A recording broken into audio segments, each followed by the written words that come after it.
Gustavo Nair with AB Boxing News here with Coach Joel Diaz. How's everything, Coach? Everything's good, man. Everything's been great since we got here. We got here Sunday. Everything's moving along great, man. The boys are ready to go tonight. There you go. You have an opportunity to also add another achievement in your career as a coach, Jo Jo Diaz versus Tevin Farmer. Just kind of give us some detail on his preparations leading up to this fight. We know that he learned from his fight against Gary Russell. Well, he learned from every fight. You know, he learned from Gary Russell. He learned from Rojas, and you know, this is another opportunity that that he has to take advantage of. It's been a couple times where, you know, he did he fought for a world title twice, and now this is his third time. So he needs to leave it all in the ring because there might not be another opportunity. Correct. And he's ready. I mean, camp went great. He was there with plenty of time for preparation. Great sparring. He did plenty of rounds. Conditioning-wise, he's ready to go. He can go 20 rounds. And most of all, you know, his mentality is right. Yeah. He's focused. He don't have the personal problems outside the sport like he did in the early fights for the title. So, I mean, this shouldn't be a problem. He should get in there, do his job, and if everything goes well, if he listens, he should come out victorious. Good. What do you think about, like, I was telling JoJo, we discussed privately or also publicly in regards that his fight should have been at least co-main event or the main event. Unfortunately, you know, we got the YouTubers that are, you know, they are making a little bit of noise to attract boxing. That's no distractions for you guys, right? Like in terms of. Well, we're not even considering it, you know, because I mean we're here to fight. We're not here to see what position we're in on the card. You know, we're just here to fight. Our focus is fighting. JoJo's focus is Tevin Farmer. Ahmad Aliyev's focus is Roman. So other than that, we don't care. As long as we fight, doesn't matter we're first, second, or last. As long as we fight, you know, we understand that these YouTubers are the ones that bring a lot of fans and they bring business to the sport. So we gotta deal with it. I know a lot of people take it as a disrespect because, you know, they're not legitimate boxers and they take better spots than real boxers. But at the end of the day, boxing is a business, and if these guys bring in the money for the promoter and they bring in fans to the arena, I mean, I don't see a problem. There you go. You know, you hit the money on what you just said in the word business. I wanted to ask you because you train a lot of different fighters from all parts of the world, different promotions. What do you think about when fighters say, "I can't get this fight because he's in the other side of the street"? I mean, look, if you're a fighter, you gotta take any fight. It doesn't matter if you're on the other side of the street or not. Real fighters, they don't care what side you're in. You know, it's not like before the other era of boxing. Is like you're not looking at who's where and who's not. They just fight. You know, before there was only a few titles. You know, the IBF, it was the WBC, WBC IBF, and the WBO, WBA. Now there's a title in every event. You know. And I just think that's not right anymore. So a lot of fighters don't see it as important nowadays as before.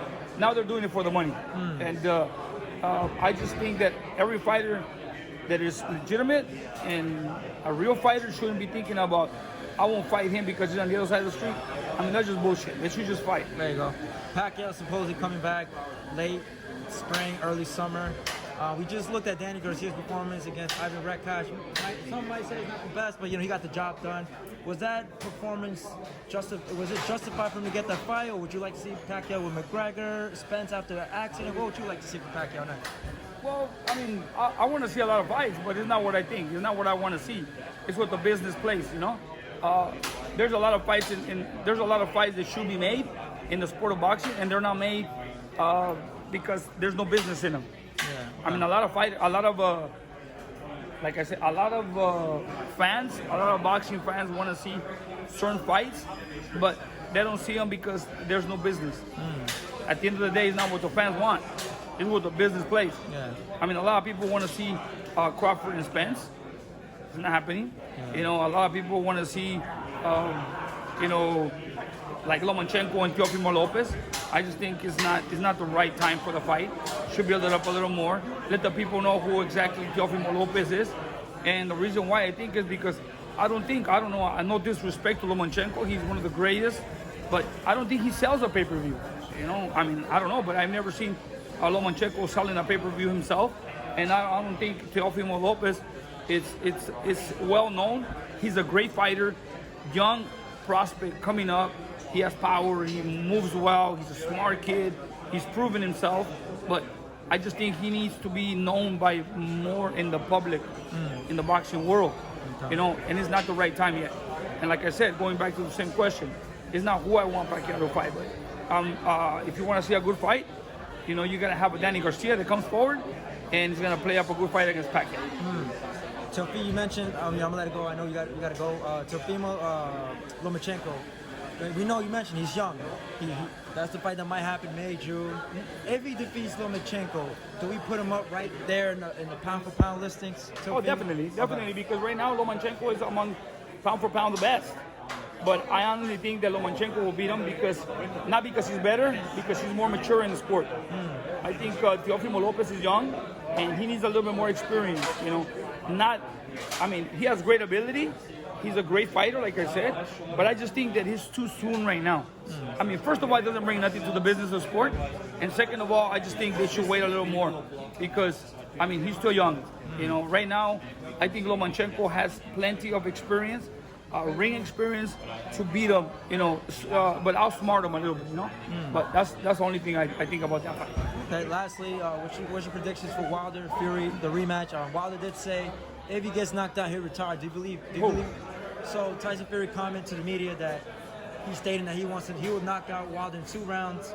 Wilder responded by saying that if he gets knocked out by Fury, he's going to retire, according to him. Look, the first fight, it was a great fight, great action.